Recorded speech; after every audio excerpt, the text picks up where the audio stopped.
Last part में हमने देखा था कि मैक्स वुहुन मास्टर के ट्रेजर चैम्बर में आ गया था, जहां पर उसे कई सारे मैप्स मिले थे जो फोरबिडन एरियाज के थे। तो मैक्स वो मैप्स क्योस सिटी लॉर्ड को दे देता है ताकि ह्यूमंस तरक्की कर पाए। जिसके बाद वो यूनिवर्स वेसल की तरफ निकल गया था, जहां जाते वक्त अचानक से उसे कुछ महसूस होता है, जो कि नया ट्रेजर अपीयर होने की वाइल्ड फ्रीक्वेंसी थी। तो मैक्स उसी तरफ जाने लगता है, जहां उसे रास्ते में लू चोंग मास्टर मिलता है, जो मैक्स से कहता है कि तुम मेरे साथ चलो क्योंकि मुझे एक साथी की ज़रूरत है। तो मैक्स इसके लिए मान गया था, लेकिन मैक्स ने शर्त रखी थी कि अगर उसे ट्रेजर दिखा तो वो भी पीछे नहीं हटेगा। अब आगे तो इस पार्ट की शुरुआत में स्टार टावर में बैठ के मैक्स और लू चोंग मास्टर अपनी डेस्टिनेशन तक पहुंच गए थे, जहां उन्हें अपने सामने एक बड़ी सी शिप दिखाई देती है, जिसे देखकर मैक्स की आंखें खुली रह जाती है क्योंकि शिप का साइज बहुत बड़ा था। तभी मैक्स को शिप की तरफ से कुछ महसूस होता है और वो मॉनिटर देखता है, जहां पर डिवाइन हाई क्लैन के 2 मैरिड कपल थे। प्रिमोडियल एंसेस्टर गॉड सेक की मास्टर और हाई क्लैन का एक मास्टर था, जिनका यूनिवर्स सी में बहुत नाम था। उन सबको देखकर मैक्स बोलता है कि लगता है ट्रेजर्स ने इन सबको अपनी ओर अट्रैक्ट कर लिया। तभी लू चोंग मास्टर मैक्स से बोलता है कि हमें डोर्स ओपन होने तक वेट करना होगा, इसके बाद हम कोर कंट्रोल एरिया ढूंढेंगे, लेकिन कैबिन के डोर खुलते ही हमें फुल स्पीड में आगे बढ़ना होगा। अब अचानक से डोर में कुछ हलचल होने लगती है और ठीक 15 दिन बाद डोर खुल जाता है। इसके बाद तेजी से मैक्स और लू चोंग मास्टर आगे बढ़ते हैं, तो उसे देखकर बाकी मास्टर्स अपने सब ऑर्डिनेट्स को लेकर उसी तरफ भागते हैं। इधर हाई क्लैन का मेंबर बोलता है कि डिवाइन हाई क्लैन के कपल भी यहाँ आए हैं ट्रेजर को लेने। तो ये सुन के वो कपल उसे बेवकूफ़ कहकर पीछे हटने को बोलता है। तभी एंसेस्ट्रल गॉड सेक की मास्टर उन दोनों से कहती है कि ली चोंग मास्टर इस शिप को हमसे बेहतर जानता है, इसलिए सबसे पहले हमें इसे साथ मिलकर हराना होगा, क्योंकि अगर इसे एज मिल गई तो हम नहीं जीत पाएंगे। ये सुन के वो दोनों कपल इसके लिए मान जाते हैं। साथ ही हाई क्लैन का मेंबर भी कहता है कि मैं तुम लोगों का साथ दूंगा। इधर वो दोनों कपल अपनी एक फॉर्मेशन बनाते हुए कहते हैं कि ली चोंग मास्टर तुम्हारे पास काफ़ी अच्छे ट्रेजर्स हैं, लेकिन तुम फिर भी हमारे ट्रेजर के पीछे क्यों भाग रहे हो। दूसरी तरफ हाई क्लैन के मेंबर और एंसेस्ट्रल गॉड सेक ने भी उस पर अटैक कर दिया था। तो ली चोंग मास्टर अपने लेजेंडरी आर्मर को एक्टिवेट कर देता है, जिसकी वजह से उसका रूप बदल गया था और वो 2 बीस्ट का म्यूटेंट लग रहा था। इधर ये देखकर हाई क्लैन का मेंबर बोलता है कि ली चोंग मास्टर पागल हो चुका है, उसने अभी से एक सुप्रीम ट्रेजर को एक्टिवेट कर लिया। अब ली चोंग मास्टर आगे बढ़ते हुए मैक्स से कहता है कि मिल्की वे ओनर मेरा पीछा करो। ये सुन के वो दोनों कपल बोलते हैं कि ये मिल्की वे ओनर उसकी मदद क्यों कर रहा है, इसे तो लू चोंग मास्टर को रोकने में हमारी मदद करनी चाहिए। इस पे ये सुन के एंसेस्ट्रल गॉड सेक की मेंबर भी कहती है कि अगर वो दोनों अंदर पहले पहुंच गए तो हमें कुछ नहीं मिलने वाला। अब वो अपने डिवाइन हैंड की मदद से लू चोंग मास्टर को रोकने की कोशिश करती है। साथ ही बाकी मास्टर्स ने भी ब्लैक होल बनाकर लू चोंग मास्टर को अपनी तरफ खींचना शुरू कर दिया था। ऊपर से आई क्लैन का मेंबर अपनी स्पिरिचुअल पावर का इस्तेमाल करके लू चोंग मास्टर को परेशान कर रहा था। तो लू चोंग मास्टर मैक्स की मदद मांगता है, जिसके बाद मैक्स उन लोगों के सब ऑर्डिनेट्स के पास जाके उन्हें एक ही झटके में ख़त्म कर देता है, जिसकी वजह से लू चोंग मास्टर भी अपने आप को छुड़ाने में कामयाब हो गया था। तभी वो दोनों कपल मैक्स से कहते हैं कि क्या तुम सच में लू चोंग मास्टर का साथ देने वाले हो? क्या तुम्हें डर नहीं लगता कि वो तुम्हें धोखा दे सकता है? इस पे मैक्स बोलता है कि मुझे कोई भी लेक्चर नहीं सुनना, मुझे जो करना है मुझे करने दो। अब मैक्स लू चोंग मास्टर के साथ चैम्बर में आ गया था, जहां बहुत सारे रास्ते थे। तभी लू चोंग मास्टर मैक्स को अपने पीछे चलने के लिए बोलता है, जिसके बाद वो दोनों वहां से निकल जाते हैं। तभी वहां पर बाकी जने भी आ जाते हैं, जिन्हें रास्ता नहीं पता था, इसलिए वो लू चोंग मास्टर का ही पीछा करने लगते हैं। तो लू चोंग मास्टर उन सबको अचानक से रास्ते में उलझा देता है। तभी रास्ते में लू चोंग मास्टर एक ट्रैप देखता है, जिसमें वो एक वॉरियर को फंसा के मार देता है। इधर वो कपल उसका पीछा कर रहे थे, जहां अचानक से लू चोंग मास्टर उनके आगे एक बैरियर बना देता है, जिसकी वजह से उन सबको दूसरा रास्ता ढूंढना पड़ता है। इधर मैक्स सोच रहा था कि अच्छा हुआ मैं इसका साथ देने के लिए मान गया था, वरना बाकी लोगों को हैंडल करना मेरे लिए सरदर्दी बन जाती। अब वो दोनों कोर चैम्बर के सामने पहुंच जाते हैं, जहां लू चोंग मास्टर कहता है कि इस जगह पर कोर कहाँ है। मुझे एग्जैक्टली नहीं पता, मुझे ये भी नहीं पता कि हम उसे ढूंढ पाएंगे या नहीं।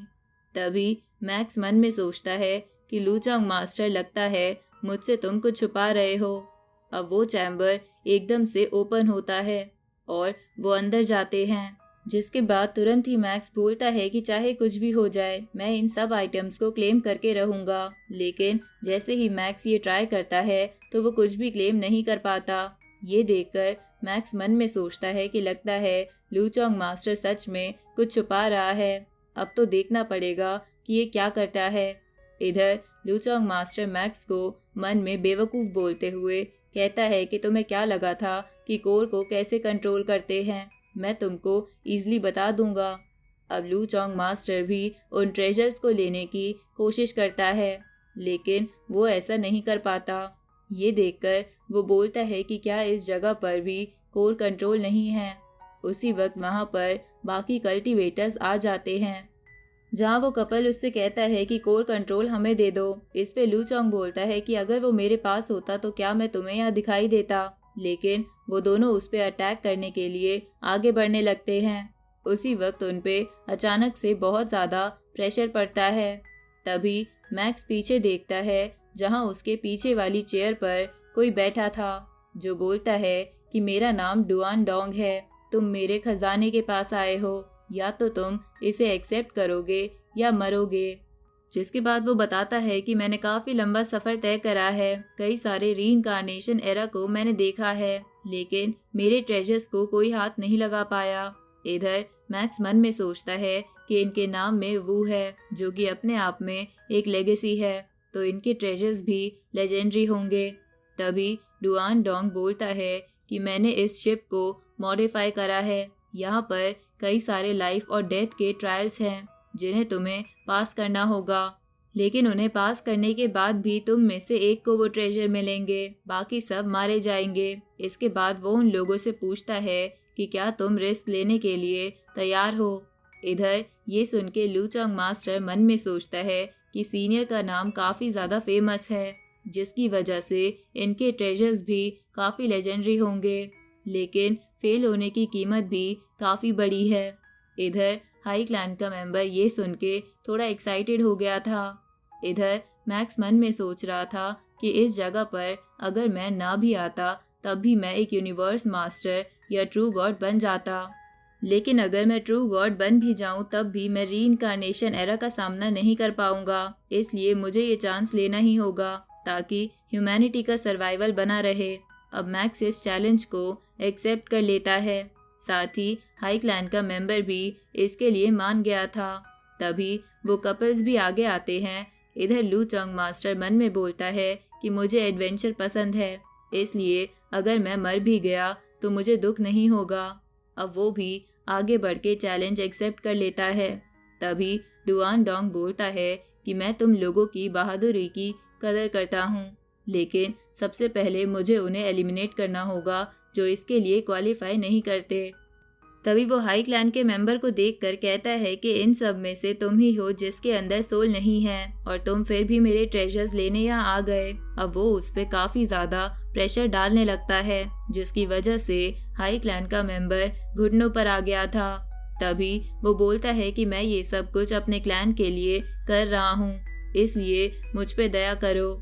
लेकिन डुआन डोंग उसे बाहर फेंक देता है, जिसके बाद वो उन सबको अपने पीछे चलने के लिए कहता है। जिसके बाद वो अपने रेटिना स्कैन से एक दरवाज़ा खोलता है और फिर बाकी लोगों से कहता है कि गेट खुलने के बाद तुम्हें कॉरिडोर से गुजरना होगा जब तक तुम्हें अगला चैम्बर ना मिल जाए।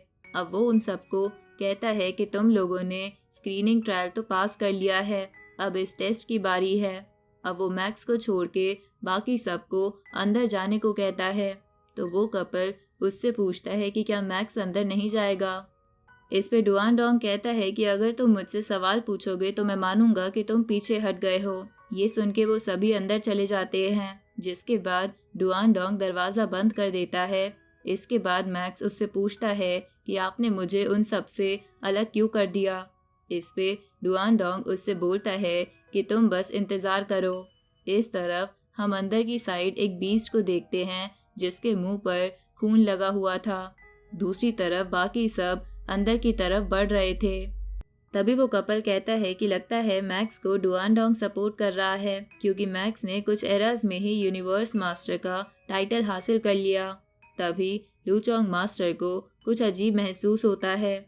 उसी वक्त बाकी सब रुक जाते हैं, क्योंकि उन लोगों को भी कुछ आवाज़ सुनाई देती है जो मैक्स ने भी बाहर से सुन ली थी, और उसे बहुत पावरफुल एनर्जी भी महसूस होती है। तभी डुआन डोंग बोलता है कि सिर्फ उन लोगों में से एक मरा, ये तो काफ़ी काबिले तारीफ बात है। अब बचे हुए लोग आगे बढ़ सकते हैं। इसके बाद वो मैक्स को भी दरवाज़ा खोलकर अंदर जाने को कहता है, तो मैक्स भी बोलता है कि मैं देखना चाहता हूँ कि आखिर इस कॉरिडोर में है क्या। अब ये बोल के वो आगे बढ़ जाता है, और इसी के साथ ये पार्ट यहीं ख़त्म होता है।